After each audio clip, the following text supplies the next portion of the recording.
They heard allegations from Scott Bessent and others that Boris Epshteyn was allegedly, we have not confirmed this, was trying to shake down people for access, for contracts, for money. My father has been incredibly clear. You do not do that under any circumstance. And believe me, there will be repercussions if somebody was. I certainly hope the reporting's false. And I can also tell you if it's true, the person will probably no longer be around. President-elect Donald Trump's son, Eric Trump, made clear while appearing on Laura Ingraham's Fox News show last night that Boris Epshteyn, a close Trump advisor and aide, will in fact be terminated from Trump's orbit if he has in fact been shaking down possible Trump cabinet appointees all year long. Now, over the weekend, Trump campaign general counsel David Warrington actually put out a review into Epstein, which found that he had unsuccessfully tried to shake down potential Trump administration nominees. Epstein sought money from two people, and one of those people was actually Trump's current Treasury Secretary pick, Scott Bessent. So according to the review, one day after Trump met with Bessent for the first time in February, so this happened in February, Epstein invited him to lunch at a hotel in Palm Beach where he asked for a monthly retainer of at least $30,000 to $40,000 to promote his name at Mar-a-Lago in case Trump won the election. So the idea is, listen, we don't know if Trump's gonna win the election, but I know you want a cabinet position. If you want that cabinet position, who better than me to be in Trump's ear and encourage him to choose you? Now, in order to do that, you're gonna have to pay me a retainer of $30,000 to $40,000 a month. Yeah, and he did it way more than twice. The two people have come out and talked about it. Okay, so more people have come out. But interesting. Now, yeah, like Palladino, who's running in New York, said, yeah, everybody told me that I'm supposed to give to this guy to get into Trump's ear. And so I did, and it was theoretically for consulting, but I don't know what I got out of it. And Trump didn't endorse me. Oh my God, Epstein was lying to you. I could have never guessed that. What a little shyster. Yeah, he is in that case. Okay, so let me give you the details though, because Bessent allegedly declined the offer, and he also complained about it after declining the offer. He spoke to a Trump aide, campaign aide specifically, and complained about being, a victim of a Epstein shakedown. Later, when Epstein asked Bessent to invest $10 million in a 3x3 basketball league, don't know what that means, he declined, but told associates Epstein would probably give him better access if he had taken up the offer.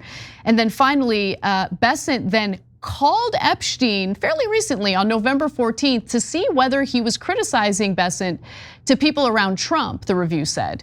Epstein told him that it was too late to hire him and that he was Boris Epshteyn with an expletive between the two names. So Boris effing, Epstein. He then suggested the hiring was for consulting.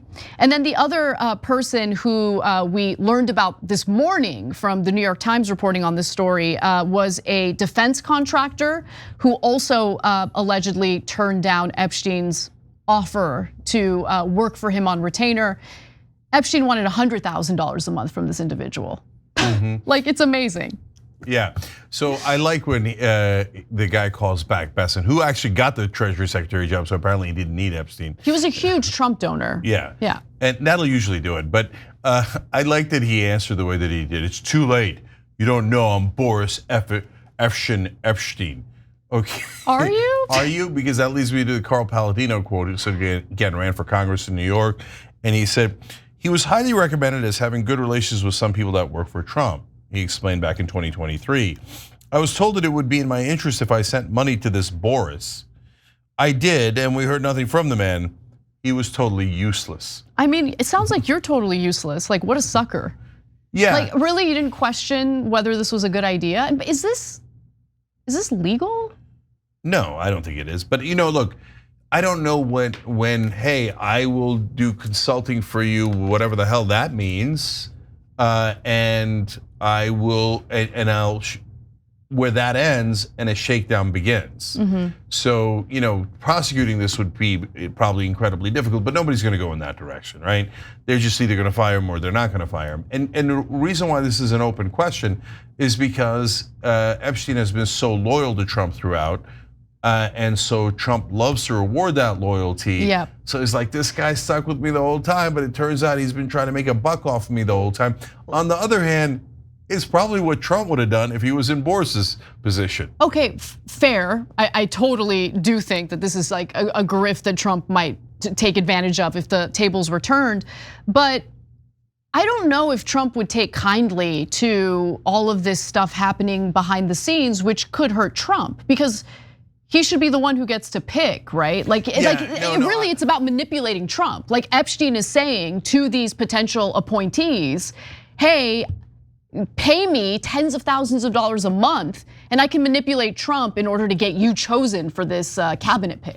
So I think this is what it's gonna hinge on. And I don't know that Epstein's smart enough to make this defense. And I feel a little bad saying it publicly because apparently people do watch in that camp. But like the defense he should go with is, oh, no, Donald, Mr. President, I was just robbing them. I was never going to influence you because that's sacrosanct. I give you real and honest advice, but these guys were suckers and they wanted to give me money, so I took their money. Trump might listen to that, be more open to that.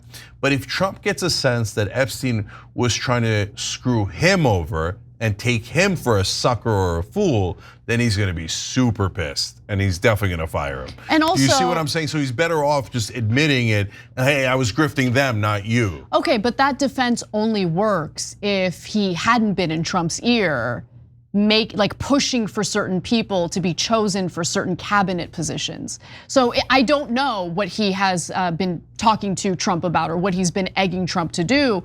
But what I do know is you're right. I mean, look, there are people within Trump's orbit now, people like Elon Musk, for instance, not a fan of Boris Epshteyn, can't understand why Trump is so loyal to him. So Elon Musk and by the way, also Tucker Carlson have both remarked to associates that they did not understand why Trump placed so much trust in him, in Epstein. And it also might have to do with the fact that Epstein did in fact help Trump through all of his legal battles this year, 2024. He assembled and oversaw the Trump legal team during the criminal investigations and in the multiple criminal cases, including when Trump found it nearly impossible to find capable lawyers to represent him. Boris is always right. Trump is said to have remarked about Epstein's legal strategy. Okay, I have a conclusion. So Trump's kind of like a mob boss. That's how he thinks. So the captains have to bring him in things, whether it's money or it's influence or it's power. His captains have to deliver for him, right? But if they don't, then they're in a lot of trouble and he's gonna let him go, right? And in the old days, you know what mob bosses do, but now it's just easier, you can just fire him, right? But what Trump does sometimes is he sends people to Siberia and then lets them earn their way back in. So he might not say Epstein's the worst, I can't stand him, I can't believe he did this, he's fired, he's dead to me. No, he'll probably send him away and say, no, we're not working with him anymore, but leave it at that and see if Boris can earn his way back in. Yeah. I've seen him do that on a number of occasions.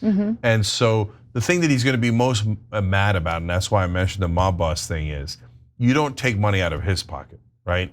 And this is in a sense, like, hey, that money could have gone to the boss man, right? If we're shaking people down, right? You do it right, you do it for the boss, you don't do it for yourself. If your capos are looking out for themselves and not for you, that's a core violation of how a mob runs. Remember though, there was one specific agreement that Susie Wiles, Trump's incoming chief of staff, needed a commitment from Trump in order to agree to that position in his upcoming administration. And it was, I need to limit access to you, Trump. And that includes people who were more involved in your first term. I would be shocked if Susie Wiles was on Epstein's side. I have no idea, but I'm really curious what her take is on all of this. Yeah, I mean, look, it's complicated. Real quick, Susie Wiles is a professional that has significant upsides, more likely to contain Trump when he's thinking of doing something wild or radical, or letting the lunatics like Michael Flynn, et cetera, into the White House. But the downside is she's in the class of more professional robbers.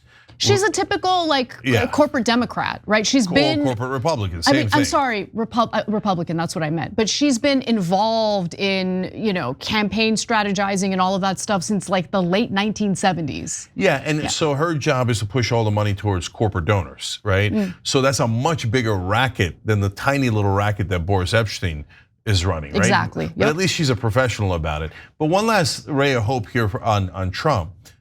Wait a minute, why is he allowing Susie Wiles to be the gatekeeper? I thought he was a madman who was totally out of control and wouldn't listen to anyone, yet he's giving her concessions. The reason why he's giving her concessions is because there's another potential upside of Donald Trump. Again, in a mountain of downsides, right? But I'm trying to find the upsides so that we could figure out how to make the best of this administration. And an upside here is he says, well, Susie Wiles did a good job running in my campaign, got me reelected. I see her value for me, so hence I'm willing to give her something back, not just a position, but an agreement that she could be the gatekeeper, right? So he's making a deal based on results, and that's not such a bad thing either. Thanks for watching The Young Turks, really appreciate it. Another way to show support is through YouTube memberships. You'll get to interact with us more. There's live chat emojis, badges. You've got emojis of me, Anna, John, JR. So those are super fun. But you also get playback of our exclusive member-only shows and specials right after they air. So all of that, all you gotta do is click that join button right underneath the video. Thank you.